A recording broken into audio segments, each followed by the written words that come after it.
What is your profession?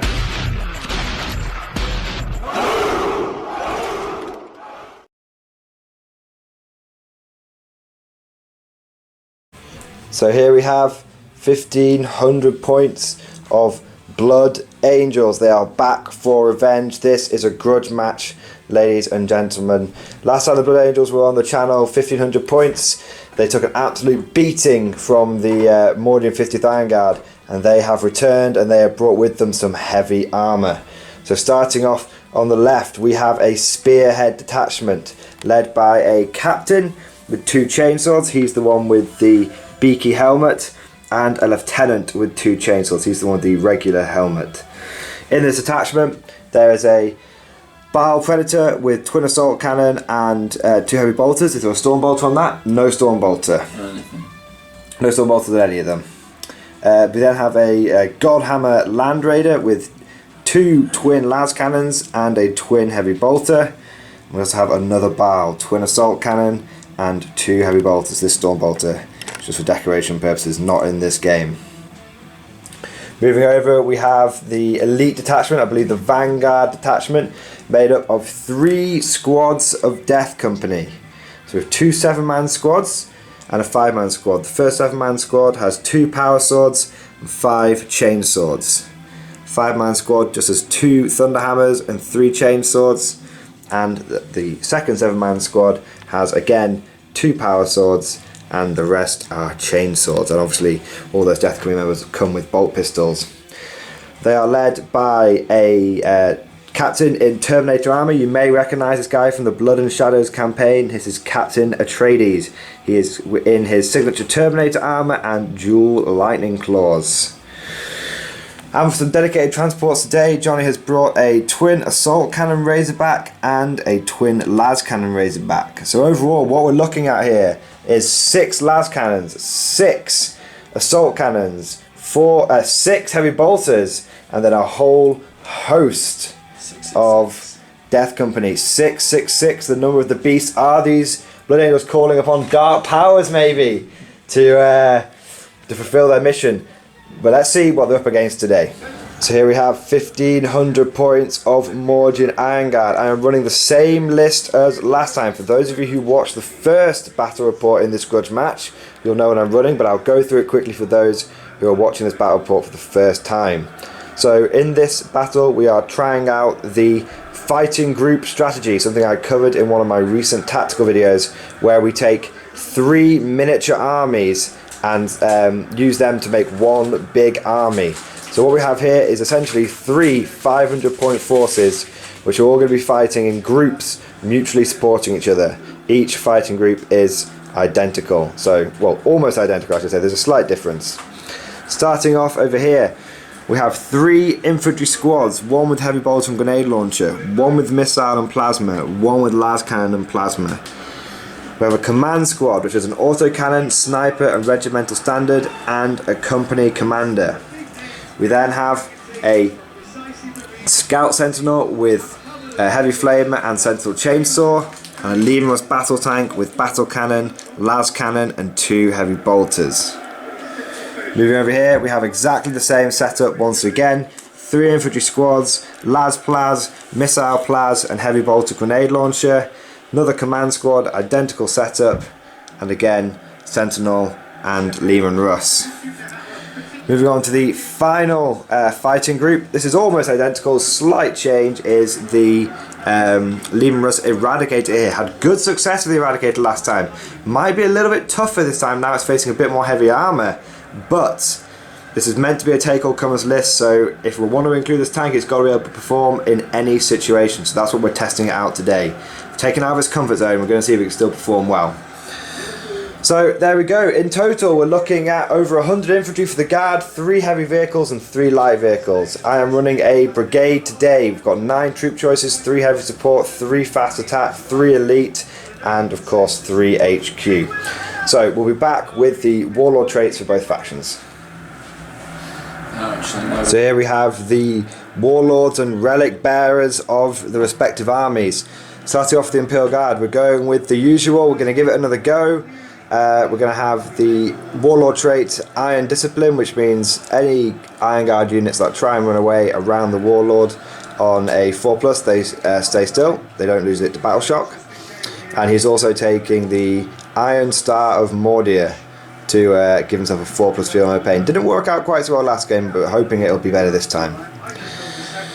The Blood Angels are splitting their Relics and Warlord trait. The Blood Angels Terminator Captain Lightning Claws will be the Warlord for this game, and he's not taking a Warlord trait from his codex. He's going with good old-fashioned Legendary Fighter, because that will give this character 6 attacks in total. 4 base, +1 for a pair of Lightning Claws, +1 for his Warlord trait. Makes him very slicey and dicey. And this captain will be the Relic Bearer, and he will have the Veritas Vitae for his Warlord Relic, which means anytime the Blood Angels spend a command point on a 5+, they get that command point back. So that's the armies covered, the Warlords and Relics covered. Now let's go to the battlefield after deployment. So here we have the field of battle after deployment. The Blood Angels have deployed an iron line of tanks. They've got their assault cannons on their left, of centre I should say, and then they've also got their las cannons and captains and lieutenants anchoring their right flank. So they've definitely gone for a fused flank here. They're going to try and concentrate their forces in one area. Meanwhile, the Guard have gone for their sort of a slight variation on the fighting groups. We've got the infantry deployed in fighting groups, but the 3 tanks have deployed a little bit close together just to try and get some mutually supporting fire and also stay out of range of those las cannons. This tank is not within 48-inch range. These 2 are, but this one isn't, and that's important. It means that we're a little bit more resilient against his las cannons, forcing him to move on turn 1 if he wants to go after some of our bigger guns. As always, infantry across the front, sentinels interdispersed, and command squads and officers dotted here and there. This whole sort of blob of 30-35 infantry is in cover, so that's quite a durable little thing. These infantry are not, so we're hoping to get the first turn so we can move into defensible locations. The mission today is Big Guns Never Tire, which is interesting. Both sides have 3 heavy support choices, so that's an extra 3 bonus points for each side. We then have 4 objectives. There's one here, one underneath that heavy bolter team, one on top of that landing pad, and one on top of this generator. I should say, I always forget to mention this, but I should say the battle mat is brought to you by Deep Cut Studios. Very nice battle mat, good quality, and the terrain here, the brown resin terrain, that is from GameMat.eu, and I always get a lot of questions about this sort of coloured terrain here. That is actually old Necromunda terrain, which Games Workshop no longer sells, but you can normally pick it up on eBay for a relatively reasonable price, as it is just made out of cardboard. So there you go, that's the terrain, that's the armies, that's the missions, that's deployment. Let's see who wins roll off. The Imperial Guard. Oh no, it's a draw because the Blood Angels deployed first. So I'll try again. I get a 3. It's another draw. That's a solid roll with the Blood Angels. I need a 5 or a 6 for the Emperor. That's a 3. The Guard must attempt to seize the initiative if they want to, while the Blood Angels are praying. Let's see if their prayers are heard by the Spirit of Sanguinius. They want that turn 1, and they shall have it. So we'll be back at the end of Blood Angels turn 1. So just while the Blood Angels are doing their movement phase, the Imperial Guard have scout moved their sentinels forward, there, and there, trying to deny some turn 1 deep striking by the Blood Angels. And we also have spent 2 of our 12 command points to make this an Officio Prefectus command tank, which means everyone within 6 inches of that Leaving Rust will be Leadership 9. So let's see what the Blood Angels can do in their turn 1. So a blistering turn 1 by the Blood Angels, very different to the last game. They moved their heavy ordnance round, and with this Land Raider alone, 4 hits, 4 wounds, only 1 was saved against the Ordo Prefectus command tank, and then 14 damage was done. 2 6s and a 2, absolutely just blowing away that tank. It didn't explode, fortunately. I was then very lucky. I was able to save one of the las cannon hits from this, and the other shot didn't do anything. Over here, these tanks came in and did quite a number on my front line of infantry. One squad wiped out, one reduced by 5 members. Then the assault came in. The Death Company had dropped down. Oh, another squad lost 2. Then the assault came in. Death Company here attempted to assault the Sentinel, but only got a 5. They couldn't use their command reroll because of this captain. The captain did actually, he failed his charge roll, but he would have taken an autocannon wound on Overwatch, so Johnny used his command point to make sure he made his armor save. Doesn't want his captain losing 2 wounds straight off the bat. So unfortunately, that armor save reroll there stopped them from being able to get in. We did actually roll it up, and they would have made it. So interesting tactical decision there. Do you take 2 wounds on your captain and get a Death Company unit in, or keep your captain on fresh health?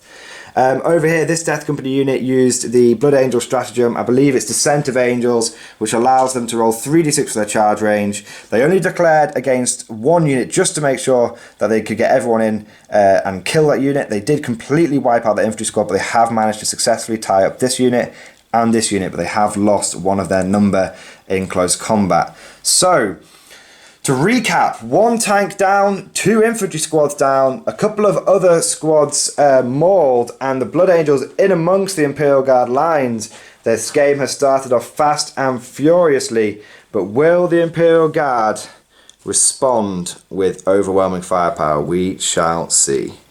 So a respectable Imperial Guard turn there. Could have been better, could have been worse. Consistently getting 1s and 2s to wound with my plasma guns. I don't think my plasma guns actually killed more than 1 model, despite the fact that we had 2 or 3 of them in rapid fire range. Really unfortunate. But overall, the damage was okay. These units here all work together, all the small arms and the autocannon and the plasma. 1 plasma can actually overcharge and kill himself, even with a reroll. But we were able to kill 2 of the Death Company here. This tank was able to kill another 2 of them, and then the heavy flamer from this guy was able to kill the last 2. So at least that unit has been eliminated. But there is another unit in reserve, so we're not quite out of the woods yet. Over here, this las cannon split fire and put 6 wounds on that barrel there, and then another wound was done by a cheeky grenade launcher, so not too bad. This squad unfortunately failed to do anything, and this squad got a hit with the missile launcher, but then got a 2 to wound. Classic story of my life for this turn, and same thing for that las cannon. Got a hit, but then just failed to wound, unfortunately. Last thing of note to say is this tank here fired its battle cannon, got a respectable number of hits and wounds against this tank, and was able to do 8 damage to it. So not too bad at all. So overall, to summarise, we've got 8 wounds on that Razorback, so it's on its final bracket. 7 wounds on that bar, so it's been knocked down a bracket. And we have killed a Death Company from this squad with some small arms, and we've killed 6 other Death Companies. So 7 Death Company, and a total of 15 hull points done to the enemy vehicles. Not bad. Let's see what the Blood Angels can do in response in their turn 2. Absolutely nail-biting Blood Angels turn 2. They're really devastating. The Captain and the Death Company came in here.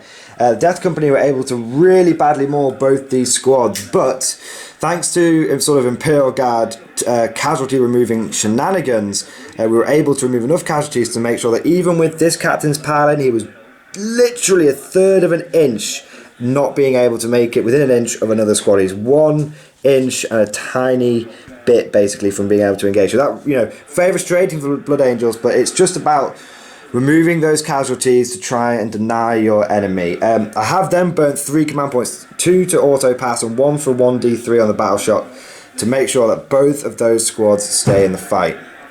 So it has cost me 3 command points. I did that even though there's only 4 guys left, because there's a missile launcher and a las cannon there, and we're going to need those heavy weapons potentially. Elsewhere, the God Hammer Land Raider continues to not miss a beat. 4 hits, 3 wounds, another, I think, 15 damage on this tank. Absolutely just blowing it away. And then the 2 las cannons here, which were hitting on 5s, he got 2 hits. He then got a wound. I wasn't able to stop it, and he got 5 damage. Absolutely insane. You know, I thought I'd really neutralised that threat. No, you got... Yeah, just to confirm that he only did 5 damage, and the reason we remember that is because we said at the time it wasn't enough to knock me down a bracket, and that was why I was okay with taking that amount of damage. So still, only 7 wounds left on this tank. Over here, the Biles continued to do what they do and have churned through some damage on that squad there, and Plasma Squad has been badly mauled here. But they're still... they were still okay with the battle shock thanks to Mordian plus the flag. And then these two, the 4-man Death Company squad over here, lost 2 to Overwatch against the Sentinel, and then very handily just smashed it to pieces. I was hoping it would blow up, but it didn't. So, yeah, that's it basically. So, Sentinel destroyed, another tank destroyed, another one damaged. This fighting group all but gone. But let's see what the Imperial Guard can do to fight back against this encroaching menace from the Blood Angels. So the Imperial Guard, they got a turn that they needed there. I think if they hadn't done what they've done now, the game would have been over. But now I think it is hung on a knife edge. Starting off, this Eradicator fired its main cannon, killed 2 Death Company, fired its heavy bolters, killed 2 more Death Company. The final remaining Death Company was killed by this squad here. That heavy bolter got 3 hits, 2 wounds, and just killed the final remaining Death Company. These 2 units got back in the fight and unloaded into the captain, but I missed with the las cannon and he made his save against the rocket launcher. But 1 wound was snuck through by a cheeky las pistol from a sergeant, so that was okay. Over here, these 2 squads fired their missile launcher this one fires missile launcher and las cannon off against the Baal, and were finally able to kill it, and their small arms were able to kill the last 2 Death Company there. Finally, this pom-pom autocannon over here was able to get 2 hits and 2 wounds against the Razorback that was there. Johnny failed one of his saves. He chose not to command point it, and I did manage to destroy that Razorback, but it exploded, doing catastrophic damage, to be honest. It wasn't in range of this or this, but it did do 3 wounds to the captain and 1 wound to the lieutenant. Mortal wounds. So, we've managed to kill 2 damaged vehicles, and we've managed to sweep the Death Company off the board, but we have a very angry Captain Atreides in our lines, and we've already lost the better part of a fighting group and a half, so we are struggling here. Let's see what the Blood Angels can do to respond going into their turn 3. A calculated Blood Angels turn. This guy finally didn't pop a tank and was only able to do 6 more damage to this vehicle, so it's only got 2 wounds left. A lot of infantry being cleared out here by heavy bolters, assault cannon, and assault cannon. So we've got 1 squad here, 1 squad here, 1 squad here, a squad here, and a couple of officers. But before the turn was over, the Blood Angels captain went into these 2 squads. I heroically intervened with the commander here. The Blood Angels captain easily slaughtered those squads. I wasn't able to do damage to him, but he couldn't do anything consolidation wise, which means he hasn't been able to get within 1 inch of this tank. So this tank's still able to shoot. It's only hitting on 6s, but it's one final hurrah for that tank. Hopefully it'll go out in a blaze of glory. So the Imperial Guard have taken significant casualties here, but we have done significant damage to the enemy. I think the next couple of turns are going to be absolutely critical. Let's see what the Imperial Guard can do going into their turn 3. So, an interesting Imperial Guard turn. Again, this game is swinging back and forth. These units over here were able, with a cheeky crack rocket, you never rule out those Mordian rocket launchers, were able to get 5 wounds on that captain, even with the Blood Angels command reroll. You need to roll C to get that back, don't you, Johnny? So even with the Blood Angels command reroll, they weren't able to stop it. He didn't get his command point back, so that is the Blood Angel's last command point gone. So, Crack Rocket, Johnny failed his armor save, re-rolled it, and I got 5 wounds, killing the Blood Angel's Warlord. So, that is significant. This guy was able to put a wound on that vehicle, and my other shots were just patted off here and there, unfortunately. So, getting rid of the Warlord, though, was very significant. This character has fallen back in this direction. This officer over here has moved all the way over to here, and this cheeky sentinel is still in the corner. So it really is coming down to the last few units. The Imperial Guard have got 1, 2, 3 infantry squads, a badly mauled tank, and a command squad, along with a few scattered officers and a very wide outflanking sentinel. The Blood Angels, going into their turn 4, have got undamaged God Pattern Land Raider. That is a significant asset. Undamaged Baal and a slightly tickled Razorback. These officers probably aren't going to make a huge difference. They're going to be concentrating on buffing their vehicles. So, it's a close game. Let's see what the Blood Angels can do in their turn 4. Turn 4 for the Blood Angels, I believe, and they have moved into position to get some end game gains. So, this Razorback moved over here, and this Baal moved over here. The Baal fired its heavy bolters into the Sentinel over here and was able to do a wound. The Assault Cannon fired into the Infantry Squad over here and was able to kill 3. This Assault Cannon then moved and was able to fire into that squad there, but was very unlucky. Consistently, we've noticed one of these Assault Cannons typically does badly, only able to kill a single Guardsman. Not the result the Blood Angels wanted. Sweeping around over here, the Godhammer has rolled out and has confronted this officer.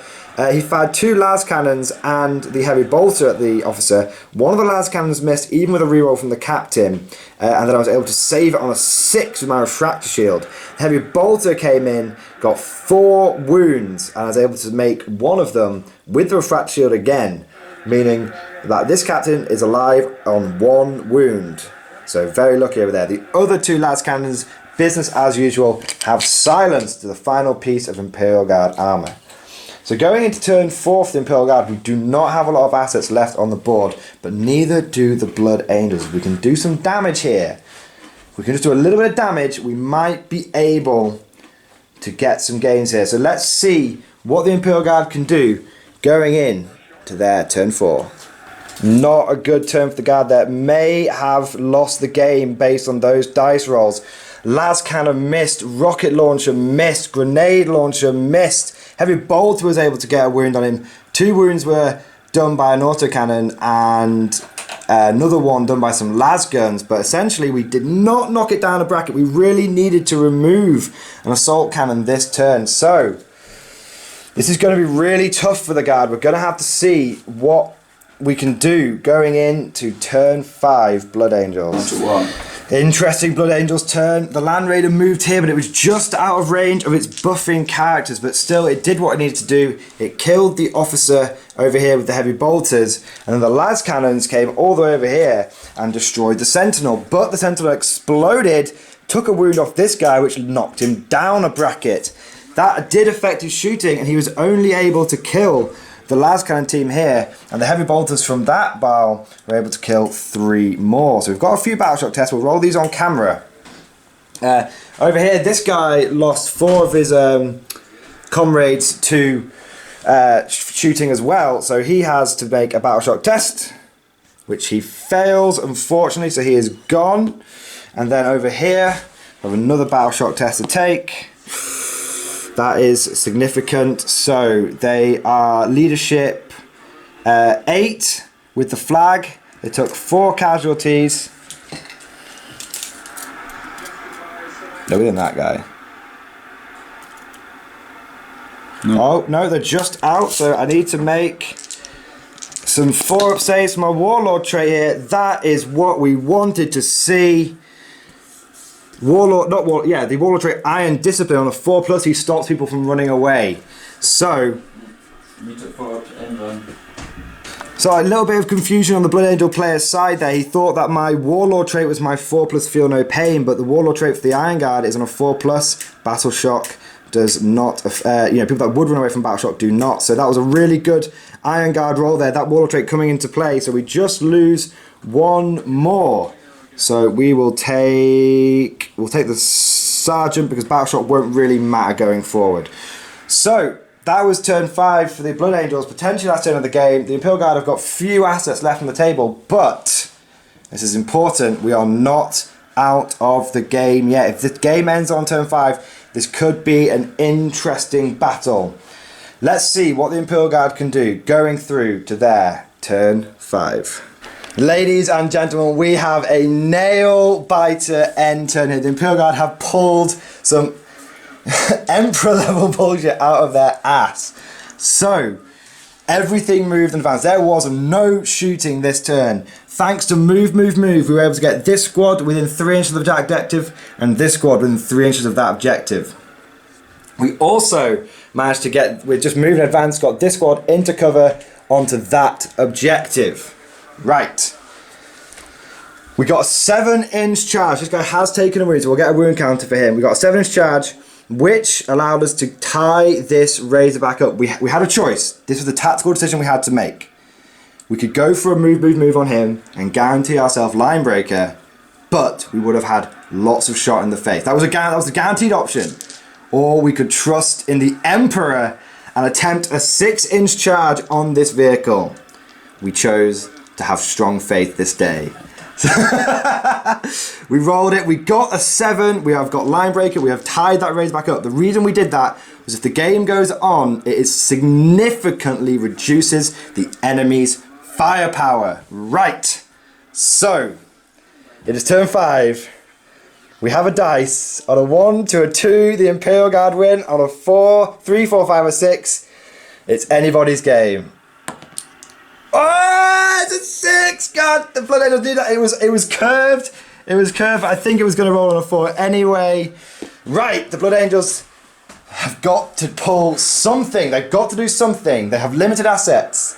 They have limited assault cannon capabilities. They have to do something. Let's see what they can achieve going forward. Blood Angel turn was swift yet brutal. The 3-man squad was cut down here. This squad took some casualties and this squad was reduced to just the flag. But that is it. So, let's see what the Imperial Guard can do. It's not looking good for them. We have a total of 1, 2, 3, 4, 5, 6, 7 men on the board, but this is the story that legends are made from. Let's see if the Imperial Guard can do anything to snap defeat out of the jaws of... snap victory out of the jaws of defeat. So, end of Imperial Guard turn 6 and end of the game. And it's an absolute nail-biter.